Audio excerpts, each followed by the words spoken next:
Hello, everyone, and welcome to today's deep dive. I'm super excited because today we are doing something a bit different. Oh, definitely. Today is highly practical. Right. So, picture this. You are standing in a busy coffee shop, or, maybe you've just walked into your office on a Monday morning. Oh, the classic high-pressure environments. Exactly. And a native English speaker walks right up to you, smiles, and says something. Now, you know all the words they used. You've studied the grammar. You've passed the test. You've passed the tests, but suddenly your brain just completely freezes. You are frantically trying to translate your native language into English, like searching your mental filing cabinet for the perfect vocabulary word. Worrying about whether you need a past participle or a gerund. Yes. And by the time you've actually built this perfect, grammatically flawless sentence in your head, The moment has completely passed. it's gone. The conversation moved on, and you're just standing there, nodding awkwardly. I mean, we've all been there, right? Oh, absolutely. It is a universally frustrating experience for language learners. What you're describing is the dreaded mental translation phase. The worst. It really is. Yeah. When you are processing language word by word, you are placing an enormous cognitive load on your brain's working memory. It's the equivalent of trying to perform complex, multi-step algebra in your head just to say hello. Wow, algebra just to say hello. Okay, let's unpack this because that cognitive overload is exactly what we want to eliminate today. Exactly. We are treating this session like an interactive spoken English boot camp. But here's the catch. We are throwing out the thick grammar dictionaries for the next few minutes. Tossing them right out the window. Gone. Today is all about exploring the underlying mechanics of 10 powerful real-life English expressions that native speakers use constantly. Every single day. But I do have to ask, if we aren't focusing on grammar, aren't we just like rote memorizing phrases like a parrot? How does that actually build fluency? Well, that's a very common misconception. We aren't talking about blindly repeating sounds. We are talking about utilizing what linguists call lexical chunks. Lexical chunks, okay. Yeah. When you memorize individual words, your brain still has to do the heavy lifting of assembling them on the spot. Yeah. You're following complex grammatical rules in real time. Right, doing the algebra. Exactly. But when you practice and internalize entire expressions as single units or chunks, you bypass that clunky translation phase entirely. So if I can use an analogy here, it's a bit like writing code for a computer. Okay, I like that. If I want a program to run, I don't sit there and type out the individual ones and zeros every single time. I use precompiled code. I just hit a hotkey, and the whole sequence executes flawlessly without me having to, assemble the binary. That is precisely how it works in the brain. You don't think about the syntax, you just deploy the chunk as a single conversational unit. That's amazing. The underlying mechanism is really about reducing the friction between thought and speech. That is the secret to sounding incredibly natural and confident in everyday English. I love that so much. Pre-compiled conversational code. So we want you, yes, you listening right now, to treat this deep dive as an active practice session. Definitely. As we explore the psychology behind these interactions, try saying these phrases out loud. Visualize the scenarios. Let's start right at the beginning of any interaction, which is the casual check-in. Because every conversation has to start somewhere. Right, and I can promise you, it rarely starts with the robotic textbook phrase, how do you do? Oh my gosh, no. If you say, how do you do to a colleague today, you're going to sound like a time traveler from the Victorian era. Huh, a time traveler with a top hat. Pretty much. Yeah. Modern English relies heavily on a much more fluid phrase, which is, how's it going? How's it going? Yeah. Now, obviously, our listeners know this means, how are you? But I want to dig into the friction learner's experience here. There's definitely a lot of friction.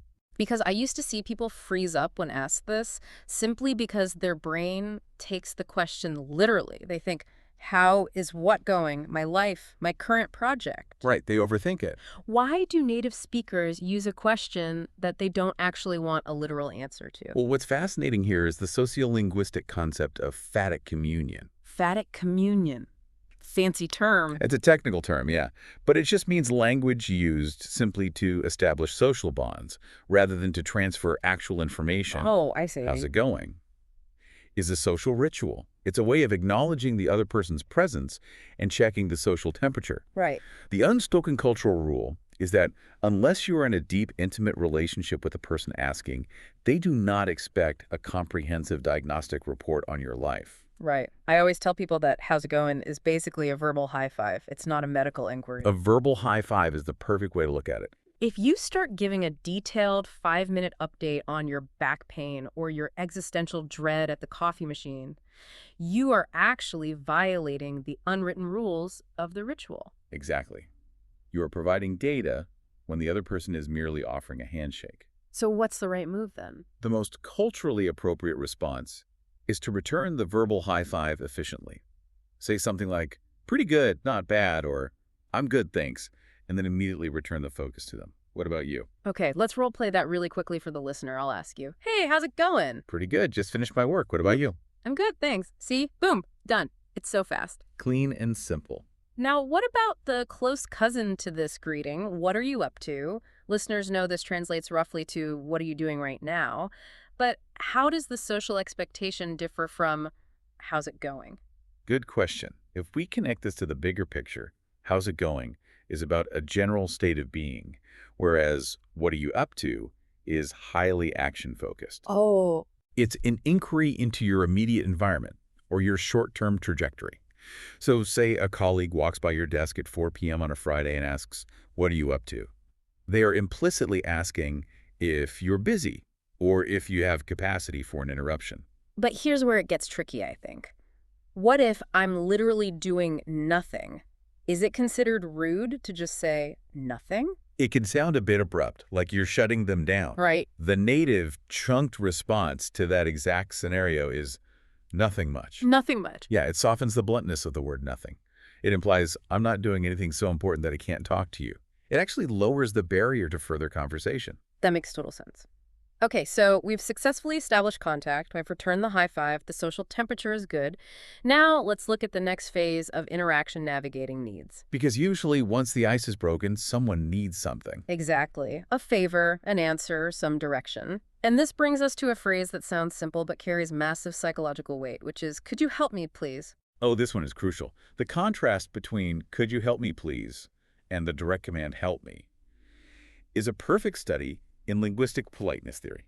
How so? Well, in sociology, there's a concept called negative face, which is a person's fundamental desire to be independent, to have freedom of action, and not to be imposed upon.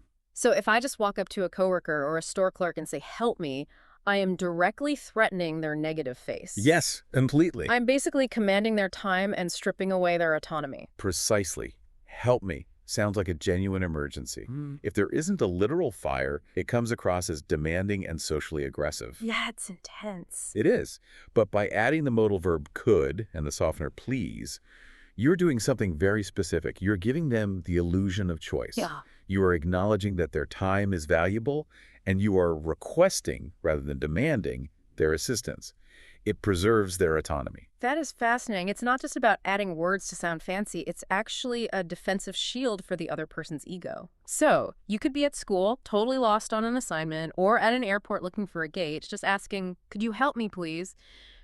Instantly changes the dynamic from a demand to a cooperative interaction. It makes people want to help you. But let's flip the script. What happens when someone comes to you with a request or a complex question and you don't know the answer right away? I know learners who panic in this exact moment. Oh, deer in the headlights look. Yes, because they feel pressured to output a perfect English response instantly. And this is where mastering conversational tools becomes so crucial. You don't have to output a perfect answer instantly. You just need to deploy our next phrase, I'll get back to you. Now, I want to push back on this a little bit. Doesn't I'll get back to you sound a bit evasive? Evasive. How do you mean? Well, if my boss asks me a direct question about a project and I say, I'll get back to you, aren't they going to think I'm dodging the question? Or that I'm incompetent? That's a great point, and it really highlights a common fear. But in professional settings, the exact opposite is true, provided you actually follow up, of course. Well, yeah, you have to follow up. I'll get back to you. Yeah. Is an executive function tool. It demonstrates that you have heard the request, you take it seriously, and you recognize that giving an inaccurate, rushed answer is worse than a delayed, accurate one. Oh, that makes a lot of sense. It manages the flow of information, like My schedule is quite busy today. I'll get back to you after checking my calendar. I see. It's like a conversational clutch. You're temporarily disengaging the engine so you can shift gears safely. Exactly. It buys you time to check your calendar, review your notes, or simply gather your thoughts in your native language before responding. It removes the pressure of the spotlight. Yes. Fluency isn't always about rapid-fire speaking. Sometimes fluency is knowing exactly how to gracefully hit the pause button on an interaction while maintaining a professional demeanor. Okay, so we've managed expectations. Now we move into the phase where we actually agree on things and make plans. Someone proposes an idea, and we need to respond. The planning phase. Right. And the textbook might tell you to say, I agree with your proposal, but the real world uses, that sounds great. Now, everyone knows this means that's a good idea, but I think the trap here is the delivery. Oh, delivery is everything. Because if I say it with a flat monotone like, that sounds great, it completely changes the meaning, doesn't it? It drastically changes the pragmatic meaning. In English, prosody, which includes the rhythm, stress, and intonation of speech, does a massive amount of semantic heavy lifting. So the tone carries the meaning. Yes, if you deliver "that sounds great" with a flat falling pitch, you are signaling sarcasm or deep reluctance. So the enthusiasm has to be baked into the phrase. It's not just the words, it's the music behind the words. You, the listener, try saying it out loud right now. Give it a try. Imagine a friend just invited you to your favorite restaurant. Give it that upward inflection. That sounds great. You have to smile through the words. Smiling really changes the shape of the sound. But wait, what if you can't commit immediately? What if you want to go to the restaurant, but you need to check if you have to work late? This brings us to a beautiful two-word mechanism. Mm-hmm. It depends. See, I've heard learners avoid this phrase because they think it sounds like they are sitting on the fence, like it's a non-answer. It's definitely not a non-answer. It is the gateway to conditional logic. Life rarely operates in binary yes or no absolutes. So true. When someone asks, should I buy this new laptop? Or will you be at the party tomorrow? Forcing a simple yes or no strips away all the necessary context. Right. It depends immediately signals to the listener that there are variables at play. Like, it depends on my budget, or it depends on my work schedule. It invites the other person into your thought process. Exactly. It shows an advanced level of situational awareness. You aren't just reacting, you are analyzing the conditions. Let's assume the conditions are met. The plan is a go. You are heading to the restaurant, but you hit traffic. Your friend texts you, where are you? A classic scenario. The literal translation from many languages might prompt you to say, I am traveling to your location now, but native speakers use, I'm on my way. I'm on my way is so much more than just a status update. It's a psychological reassurance. Reassurance. Yeah. Think about it. When someone is waiting for you, they're in a state of minor anxiety. Are you lost? Did you forget? Are you simply ignoring them? Oh, I definitely get that anxiety when someone is late. Right. So by saying, I'm on my way, you aren't just confirming your physical movement. You are addressing their anxiety. You are confirming your commitment to the plan. Exactly. And if we connect this to the broader picture of fluency we've been discussing, look at how these phrases chain together. Oh, let's see. You agree with, that sounds great. You manage the variables with, it depends, and you confirm the execution with, I'm on my way. Mastering just these three chunks gives you a remarkably sophisticated toolkit for navigating social logistics. It really is like conducting an orchestra of daily logistics. But let's be real, even the best laid plans have hiccups. We step on toes, we show up late, we cause friction. It happens to everyone. So let's look at how native speakers smooth over those rough edges. When someone apologizes to you, the classic, slightly formal response is, it's okay. But today you hear something else everywhere, which is no worries. Oh, it's everywhere. Why has no worries taken over? No worries does something very specific sociologically. When someone makes a mistake, say they spill a little coffee on your desk or they're 10 minutes late, they have incurred a minor social debt. Right. They feel guilty. They apologize to acknowledge the debt. And if you say it's okay, you're accepting the apology, but you are still acknowledging that an offense occurred. Right. It's okay focuses on the event. No worries focuses on the emotional state of the person who made the error. Oh, I like that. It's a verbal erasure. It effectively says, I am releasing you from the obligation to feel anxious about this. It shifts the emotional burden away from the offender, canceling the social debt entirely. That explains why people use it for gratitude, too. If I say, thank you for helping me, and you say, no worries, you're basically telling me I don't owe you anything. It's such a generous phrase. There really is. Okay, what about the friction of ideas? In a meeting, people have different opinions. When you want to align yourself with someone, how do you build that consensus naturally? A cornerstone phrase for building alignment is, I totally agree. Now, why not just say, I agree? What does the totally add, other than just being an extra word? It acts as an intensifier that provides active validation. In discussions, especially in the second language, learners often just nod or say yes. I do that all the time. We all do. But saying, I totally agree, explicitly champions the other person's perspective. It says, I am completely aligned with your logic. It's incredibly powerful for building alliances in professional environments. Let's challenge the listener right now. I'm going to throw a scenario at you. Imagine we are in a meeting and I say, I think we need to give ourselves more time to finish this project properly. Out loud, right now, give me that validation. Say it. Jump in and say it. Did you say, I totally agree? If so, you just successfully build consensus. It's all about building those quick conversational reflexes. Which brings us to the final stage of any interaction, the graceful exit. Yes, the goodbye. When the business is concluded or the coffee is finished, how do you detach without seeming abrupt? We use the universal closer. Have a great day. You hear this literally everywhere. At the end of phone calls, walking out of a grocery store, signing off an email. But is there a danger of it sounding robotic, since people say it so much? Well, context and tone dictate everything. While it is highly automated, think of a cashier saying it to 500 people a day, it still performs a vital phatic function. And there's that word again. Yep. It signifies that the interaction is officially and positively concluded. It leaves a final impression of goodwill. And you can easily swap the variables to keep it fresh. Have a nice day. Have a wonderful weekend. The core function remains the same. Exactly. So we've walked through the entire life cycle of a daily interaction. The check-ins with, how's it going? And what are you up to? Managing needs with, could you help me please? And I'll get back to you. Negotiating plans with, that sounds great. It depends. And I'm on my way.